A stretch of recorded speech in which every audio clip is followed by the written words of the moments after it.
So you want to know exactly what is the cheapest type of car to drive, whether that's an EV, a hybrid, or a petrol car. I'm going to compare and break down the fuel costs and any upfront costs associated with these types of cars. So by the end of this video, you're going to know exactly what the cheapest car to drive is. And to be honest, the answer might shock you. So I've chosen 3 similar vehicles to try and make this comparison as fair as possible. And I've gone with the general brand of BMW simply because the dealership is right around the corner from where I live. And I've been able to go in and fact check everything that I'm going to mention to you in this video. And it's also where I bought my Volkswagen Golf from, as they have a VW garage attached to the side of it. So the cars which I've gone with, the electric vehicle is a BMW i4 eDrive 40. The petrol car is a BMW 330i, and the hybrid is a BMW 330e. All of these cars have a very similar initial price between 40 to 50k, and they're all of similar size. They're all a 5-door car with 5 seats, all with very similar size performance. So this is as like-for-like comparison as you are going to get. So let's compare the biggest chunk first, the fuel. This is where it's slightly different with electric vehicles, as you're not putting in liters of fuel into your car. Rather, you're charging your car up with a metric known as kilowatt hours. So you're going to plug in your car and it'll be based on these kilowatt hours. So what is the cost per unit? How much is it going to cost you per kilowatt hour that you put into your car? Well, the average cost is 25 pence per kilowatt hour. Now, if we try and make some sense of this, for every 100 miles that you drive your car, you are going to be consuming 29 kilowatt hours in a BMW i4, which works out at around 7.48 pence per mile, which is £7.48 per 100 miles driven.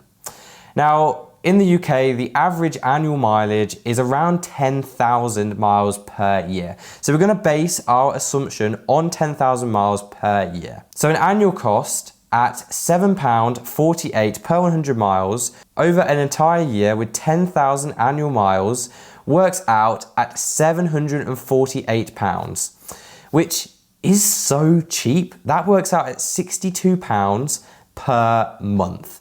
And you're going to be able to do 10,000 miles per year based on that. But let's have a look at petrol. Can petrol cars beat electric vehicles? Well, it's slightly different in the fact that you put fuel into the car and it's based on litre. So I went to the nearest fuel station and it's currently at 134 pence per litre. Let's put this into perspective again.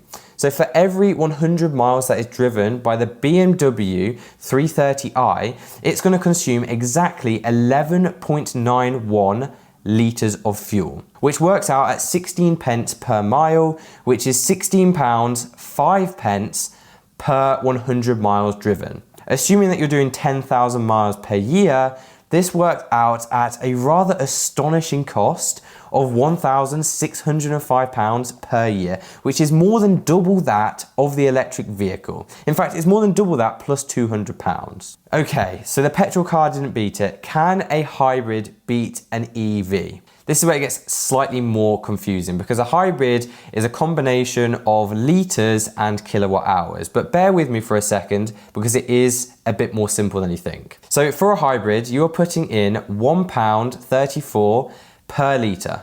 You're also putting in 25 pence per kilowatt hour, and you'll notice they're the exact same figures from the EV and the petrol car because this is a BMW 330e. It has the same motors as the EV and the same fuel consumption as the petrol car.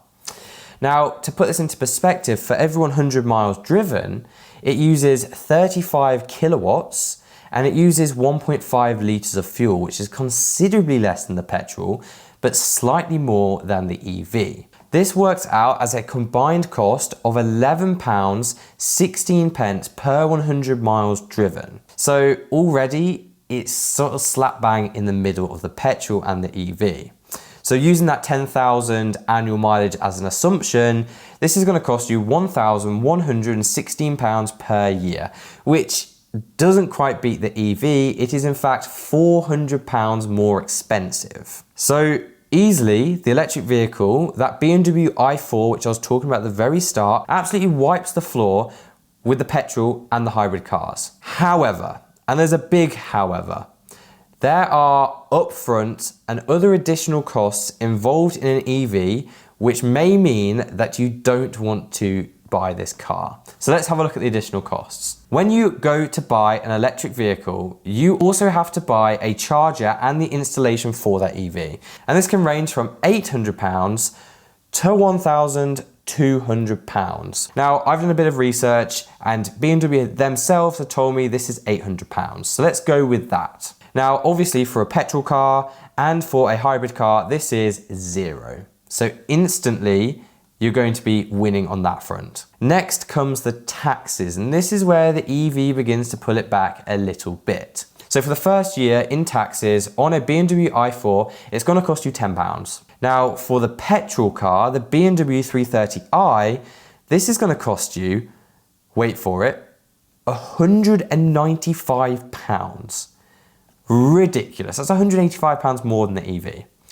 Going on to the hybrid, because it also has petrol involved as well, this is going to cost you £110. Now, forget about what I've just said. Let's add on £425 to each of them because they are each over £40,000. So you need to add the luxury car tax, which the UK has implemented since the 1st of April 2025, which brings the total tax of a brand new BMW i4 or an EV to £435, the petrol car to £620, and the hybrid to £535. So, since the EV was so cheap, is it still cheaper than the petrol and the hybrid car, even when you add the charger and the lower taxation? Well, let's have a look at the numbers. So, for the electric vehicles, taking into account the annual fuel costs of £748, you're also going to take into account the £435 taxation and the £800, but that £800 for the charger should be split over 4 years because that's how long you usually hold a car for. Works out at £1,380. Let's compare against the petrol. So the petrol was a staggering £1,604 annual cost. Plus the zero for the charger and the £620 for the taxation works out at £2,224. So instantly you're £1,000 or £900 better off by going with the EV. And finally, the hybrid car. Taking into account the £1,117, taking into account the £0 charge and the £535 for the taxes, this works out at £1,652. Which is £300 more expensive than the EV, making the EV a clear winner in this challenge. So if I was you, go with electric vehicles. Electric vehicle is considerably cheaper. You can get a newer one as well, and you can benefit from potentially leasing, HP or PCP. Now, if you want to know the best way to actually finance or buy a car, check on the video above because I did a full breakdown of the cheapest one, whether it's through PCP, HP, cash or leasing. You're going to find it in this video above. Thank you for watching, and I'll see you in the next one.